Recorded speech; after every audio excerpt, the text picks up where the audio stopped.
It is our pleasure to welcome to the program Honorable Tara Lujan, State Representative for the state of Lujan, I'm sorry, Honorable Representative for the state of New Mexico.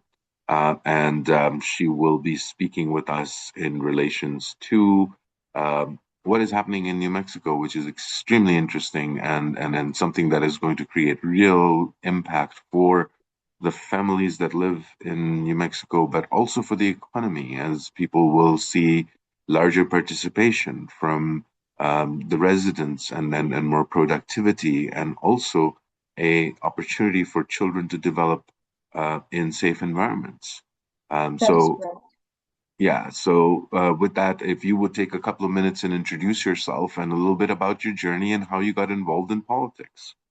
Oh, wow. Okay. Well, my name is Tara Lujan. I was born and raised in Santa Fe, New Mexico. And I represent House District 48. We have 120 legislators in New Mexico. And in the House, I serve in the House of Representatives, and I serve in our capital city in Santa Fe, where I was raised. And I think my story goes back to, and why I'm involved in politics is my story with my son, and understanding the needs of our children, and being a working mother. My son is 24 years old now, and I had to get heavily involved in his education. And I stayed 2 years in his classroom in his third and fourth grade years, because my son is on the spectrum. He has autism. And understanding from that element of where our policies are, and follow those policies as a working mother, and understanding the economic challenges and the needs for education advancements, and focuses, and also in economic development. I was fortunate because, being born and raised here, I have resources, and those resources are my family members who were able to help me as I had to really dive into what was immediate for me to address with my child at the time. And from there, I figured out, you know what, our policies aren't that strong. We needed to really grow from them, which brings us to today, right? I worked with our now Lieutenant Governor, Harry Morales, who has his PhD in education, who was really fighting for a lot of these educational values and policies. And I got to work for him for 6 years on the Senate side as a legislative aide, and really dove into the policies there. But it really stemmed from working in the school systems, and for my son, and understanding where those needs were. Wonderful, wonderful.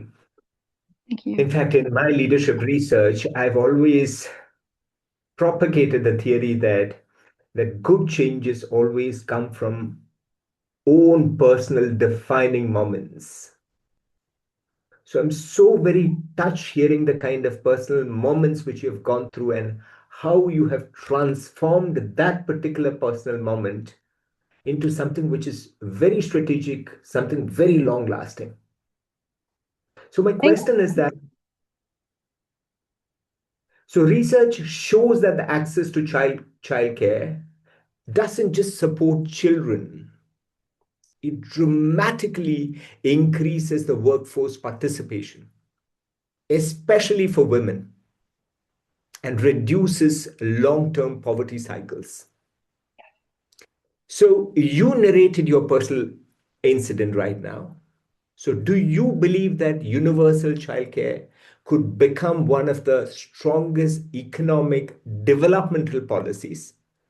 I'm not just talking from a social part of it, but from a strategic point of view as a nation. You hit that. That is absolutely correct. Here in New Mexico, universal childcare is essential for New Mexico's families, our employers, and the state's economy. For far too long here in New Mexico, our families with young children have struggled to meet the costs of childcare, and more often, with all the other finances they have for a mortgage, and other just real basic needs. So the rising cost of living, including inflation and other economic pressures, adds to a family's economic insecurity. So this has to be the model that we're looking at. And as you said, our research shows that if we want to advance economically, if we really want to address, and I'll put this in the scope of climate change and the climate challenges we have, and we really want to influence the whole ecosystem of what it means to make those changes for our economy, we really have to invest in our working families. And you said it too. Women are the majority, always affected by this, because who takes on those challenges with their kids? Who's the primary caregiver? It's the women, it's the mothers in very high percentages. And we saw that really emphasized during COVID, when we were getting the workforce back in place, we're building those economies back. Who was left out? It was the women.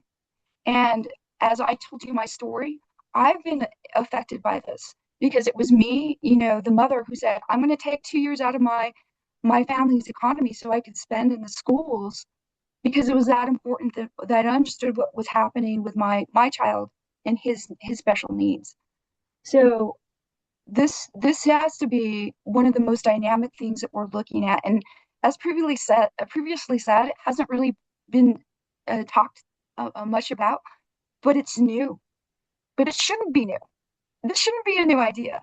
We have many studies showing that when we make these investments in our working class, and when we create those infrastructures and those economies, and New Mexico has been doing this over the really emphasized policies over the last 10 years, where we're seeing those improvements for our families and for our working families.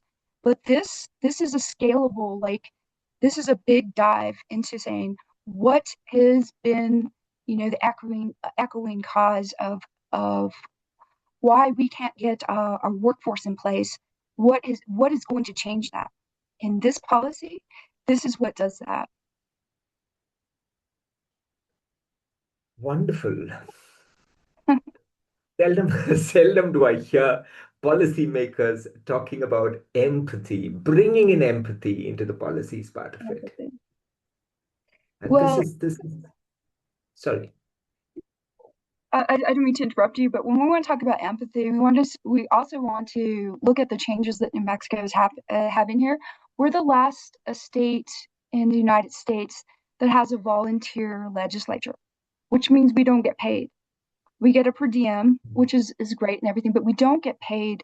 And traditionally, that really inhibited working women, to participate as legislators, as policymakers, as lawmakers.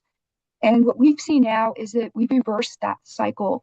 And as you can see, myself, I represent the majority in our House of Representatives of women that are serving our state as legislators. So is it a coincidence that we see these changes? I would say probably not. I would say I've proudly stood by and worked alongside many working mothers at in our legislature now, even in our Senate side. That demographic is changing as well.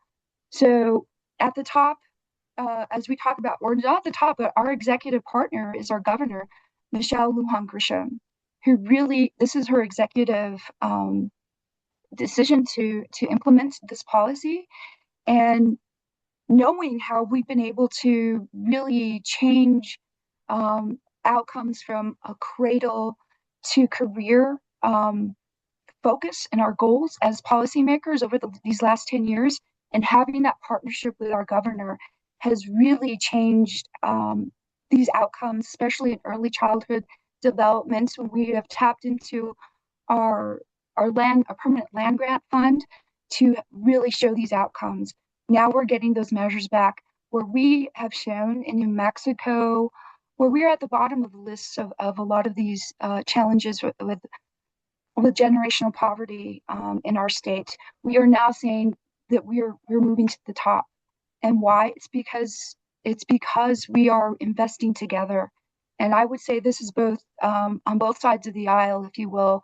And we are committed to making these changes. But by far, this policy, this executive order from the governor, is really going to change the face of our working class, of our working families, of our women in the workforce, and our working families, and our outcomes for our children long term. Right, right. In fact, you touched upon this earlier, but I just want to reiterate and highlight this again.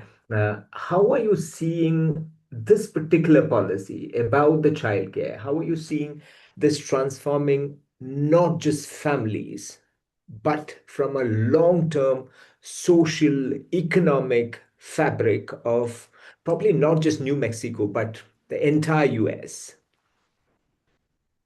Yeah, I think, and we know that, we like to think New Mexico, and it is, New Mexico is unique. And we want to, we always try to interrelate ourselves with the other states. But I'd say that the struggles across the board are basically, we're seeing them in all of our states. Now, we're able to, at a small population in New Mexico with just over 2 million people in our state, we're able to take what's happening, but disproportionately, the generational poverty that exists in our state is per capita higher than other states. So it's really critical that we're looking into how we're going to do this and really setting that model. And hopefully, and I've already been on discussions. I participate in the National Hispanic Caucus of Legislators, which all of our legislators from all over the 50 states gather, and we create resolutions. And we put forward a resolution for our conference that is later, it starts tomorrow, for universal childcare. And all the way from New York, state of New York, to a state of Oklahoma, they're saying, wow, we're jealous of you, because you know what, you guys are doing this first. But they all signed on this resolution. I don't know what the count is right now of how many legislators have signed on to this resolution to really duplicate and emphasize what is going on in New Mexico. But I would say we're all looking at the same challenges, really pretty much throughout the United States. And so, but who's leading in making these decisions? Well, it's New Mexico, and I'm really proud of that. And it goes hand in hand with, our economic challenges. We are an energy state. Our revenues heavily rely upon oil and gas revenues, but we also have implemented in our leadership an Energy Transition Act that really is looking at the electrification of our grid and creating that clean grid system. So what does that mean in regards to this? For me, these are all intersectionalities of what kind of workforce we want to create within that ecosystem, with all these changes, with the overlapping challenges that we're seeing in New Mexico, but they're seeing across the United States. But what this does, this says to all of our United States, well, if you're looking for the type of workplace where we're going to support you from cradle to career, then come to New Mexico. Come see how we're doing things here. We're doing things differently. And the difference is our investments into our families, into our workforce, into those, from our cradle to a career, our early childhood education, and now, universal healthcare. That is real economic investment in economic development. And we want to send that message to say we have so much talent, and we have so many resources here in New Mexico that are going to support those working families that need that. And we know they need them across the United States. And I'll go back to COVID, when we were working from home, especially mothers, like we were able to juggle all these things and have the family there. But then we had to re-enter into the workplace, right? And what happened? Well, then that workforce dropped. And we saw those numbers across, everywhere, where, if you can't work remotely and you have to be in the workplace and show up and be there, that is a huge stressor for families. And again, that is something that was brought out during COVID. And so we're responding to those needs here in New Mexico, and we want everybody to hear, know what's going on here. Your thoughts are absolutely beautiful. Your thoughts are absolutely beautiful. Thank you. And I don't think it is about New Mexico. I don't think it is about America, but I think it's about the world which we are living in. This should have been the values. We should have thought about it 200 years back. We are thinking about it right now. It's such a shame. We should have thought about it 200 years back. That's funny that you bring that up. It's not really funny, but it's really significant. I really look at things from cultural references. And through my own cultural experience here in New Mexico is that we've had, we have generational family coming together to really raise and come in community to raise our families. And we can point across the globe where we see those types of generational families working together to raise their families and raise children and raise their communities. A lot of that has changed over the generations, as we know, and we see that through urbanation, urban communities, urban cities, and really populations moving and mobilizing all over the place. So you lose kind of that cultural reference that I'm still privileged, to be honest, that I get to participate in. I have my parents here. I have other family members here that I know I can call upon for childcare and reliable childcare and trusted childcare.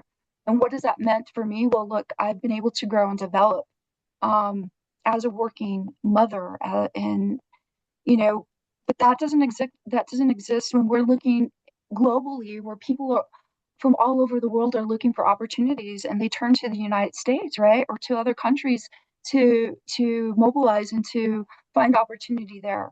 What this means is that we are opening the doors to say we are addressing modern times and modern cultures as in the workplace and the workforce and on a global scale.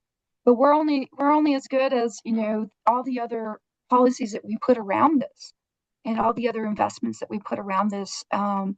So you know, why zero in and saying, hey, look at New Mexico is because we're taking very careful considerations in what our values are and how we're implementing them through the budgets that we have. And I sit on our House Appropriations Committee, which is a budget committee for our state, where the budget starts for our state. And what are we doing with those revenues that we're fortunate to have in our states, where other states, quite frankly, um, are, are struggling? And where are we looking at those investments? And I'd say these are the values. These are the values and the challenges before us. And if we're going to grow through the value system of the values of an ecosystem that's prioritizing what we're doing through our energy transition and our economic development and our investments here in New Mexico with our renewable clean energy portfolios, then this just comes in and says, well, we're going to support our families even more and continue that entire ecosystem of economic development, through the challenges that we're looking for or we're looking in or have in front of us. Hmm. I agree with you completely. I agree with you completely. In fact, I would believe that this crying need, whether it is about the childcare, whether it is about the paid medical and the family leave part of it, whether it is Yeah, about the women empowerment, that crying need was always there. it's It always was this. hidden in plain sight. It was hidden in plain sight, and it took a stalwart lady with a lot of empathy and emotions to bring that to forefront. Yeah.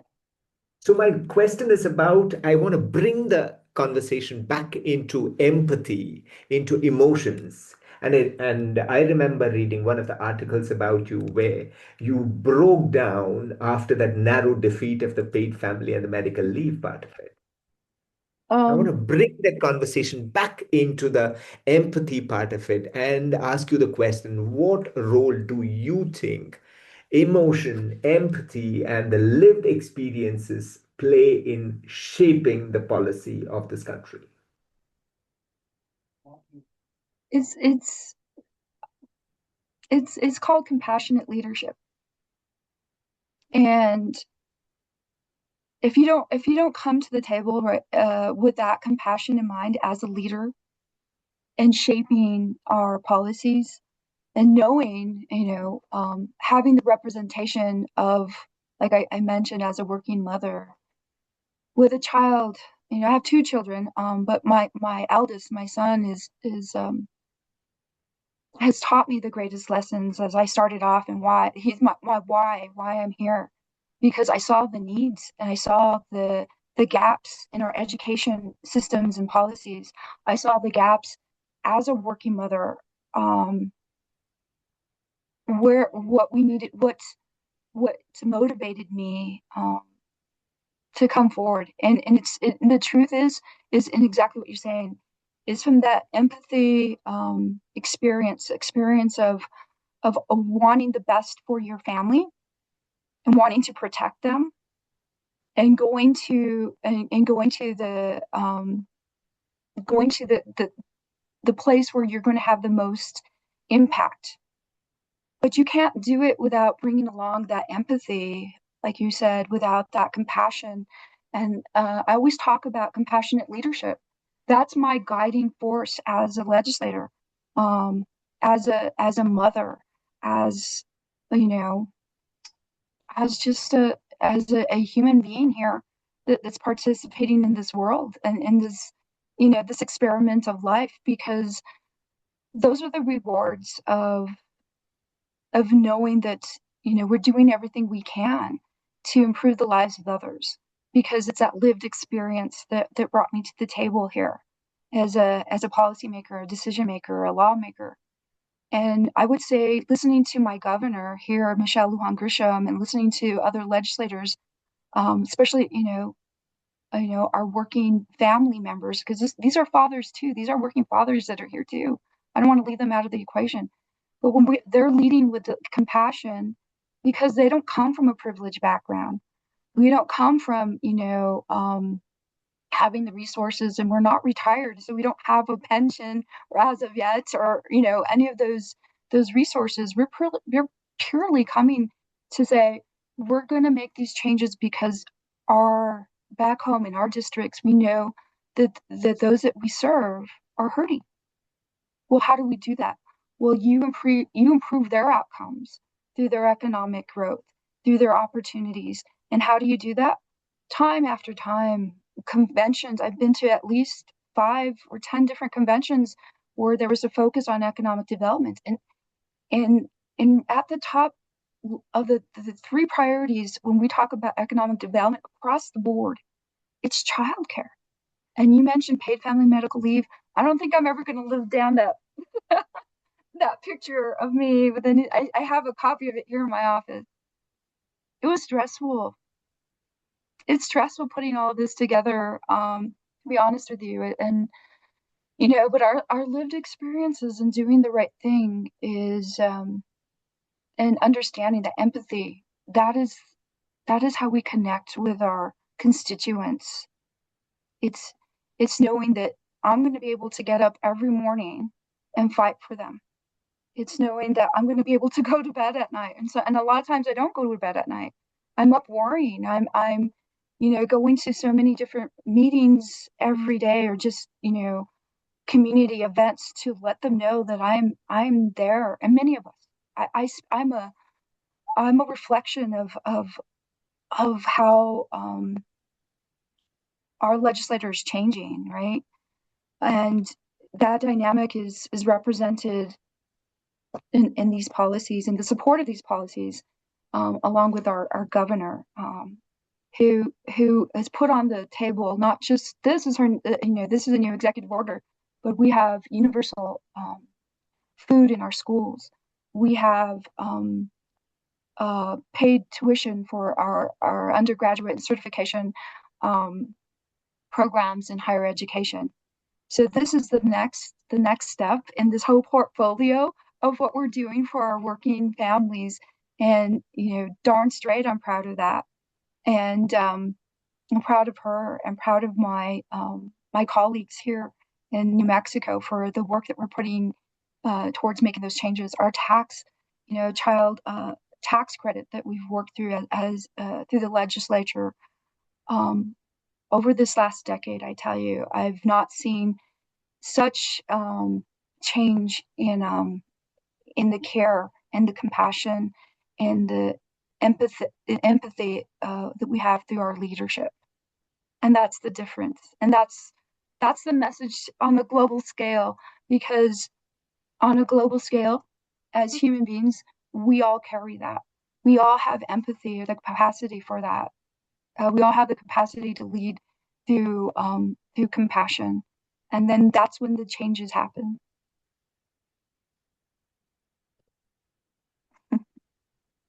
This is, in fact, one of the most beautiful, the most empathetic, emotional conversations which I've ever had. And that too, we are not even physically face to face. This has been really emotionally moving for me. Thank you. Thank And you. You're touching me. I feel you right here. As if you were right here. I wish, the power of connection is huge. And I'm feeling it. And it's a privilege. I feel privileged every day to walk through the halls in our state capital and to, serve here in our state capital. But I always emphasize that it's not just me. I'm not just representing my district. We represent this entire state. And then on the global platform, what this today means, and having this discussion on, the weight that I had to think about over those last few days is, this is a global platform, and you're asking me, we're focused here on little New Mexico, so to speak, and what the big, huge things we're doing here in our little New Mexico. We're putting ourselves on the map, and that's huge. But it just means that we're going to grow from this, and I couldn't be more honored to have this discussion with you, because if this reaches, as it is, reaches across, countries and across the globe, wow, that's impact. And just take a minute to really to absorb that, or to feel what that means. It is emotional, and I'm feeling it. It really it affects me, and it affects, this could trend and do a world of good. Is incredible. Is so incredible. in fact, I agree with you completely. And it's very unfortunate that I have to wind up this conversation. I could have gone with this conversation for the next couple of hours at least. But this has been a reminder that laws don't just shape budgets. It is not just about the hard budgets and the fiscal deficits we are talking about. It's about shaping lives. It's about the shaping the way the families care, children grow, and the generations imagine their future. Thank you so much, Representative Lujan, for leading with values, heart, vision, and thank you for being part of this important conversation. Thank you very much. Thank you to all and to Davos. I really appreciate the time, and if this changes, this reaches the far reach that it can. Oh my gosh, you guys, you know what you've done. You put us on the platform, and thank you so much for this opportunity. And this is going to change lives on such a grand scale. So thank you so much. Thank you so much, Representative